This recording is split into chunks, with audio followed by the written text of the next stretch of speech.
So as a Jew who has, family and friends that were immediately and directly impacted on October 7th, I understand what it means to say, like, I just can't right now. I just can't. Like, I can't open up my heart and grieve over, the death of Palestinians. And I get why some people responded that way. And I understand because I have Palestinian friends who've lost. My daughter sat with a Palestinian student the other day who said 14 of her cousins were killed in Khan Yunis. 14. And I sat with a friend a couple of months ago who had 142 family members who were killed in Khan Yunis. And I understand why, if you've experienced loss like that, you do not care. You closed your heart. You don't want to think about the 101 Israelis who are still held hostage in Gaza. You don't want to think about it. And yet we have to think about each other.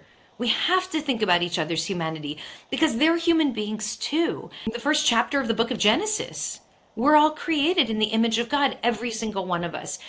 And if your heart only breaks for one but not the other, then you're not actually a humanitarian. You don't actually care about human rights. What we have to do is learn how to love our own tribe and also learn how to love all of humanity. And in so doing, we kind of expand our sense of what tribe even is.